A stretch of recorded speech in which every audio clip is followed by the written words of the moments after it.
15 months, linggo-linggo nga kayo. Okay, maraming salamat po. It's been another year. 12 buwan na maganda naman ang takbo natin. We've had some small challenges. Sa isang taon, meron tayong bagong project na gagawin with East West Bank.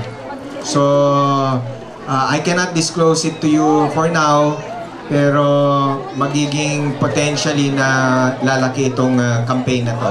So, I hope everybody here will have an enjoyable and a blessed Christmas and a Happy New Year. Tomorrow, ngayong araw na to, sana ay maging masaya. We started doing this since 2010, I think, or 2011. And ever since, ang mga bata ang aming binibigyan ng focus ng kasiyahan. So, ating alagaan ang ating mga anak, yung mga pamangkin natin, yung ating mga kapatid na maliit pa. Sana ay maging maalala nila itong okasyon na to na isang masayang pagtitipon ng mga kapamilya ng Colbest. And for those who will be on vacation, aagahan namin ang sweldo. Okay? So, by the end of today, hopefully by tomorrow, mag-overtime sina ikaw ba? At saka si Marichu, admin.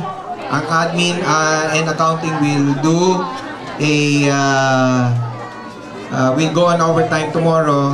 And I think sa Biyernes, okay, makakakuha na ng sweldo. Kung may pera sa bangko. Okay?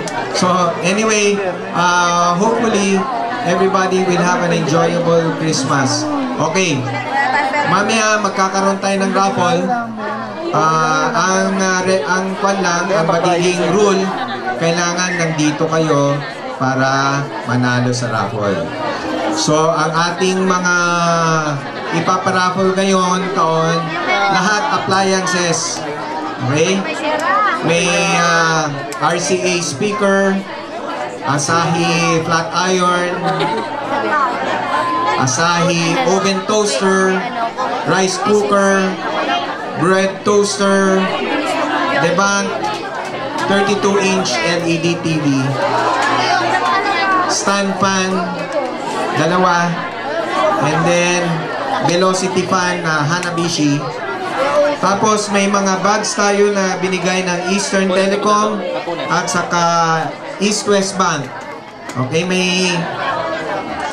meron tayong mga goodies, may mga pagkain dito. Ang second prize, nag-donate yung Johnson & Johnson, yung girlfriend ni John.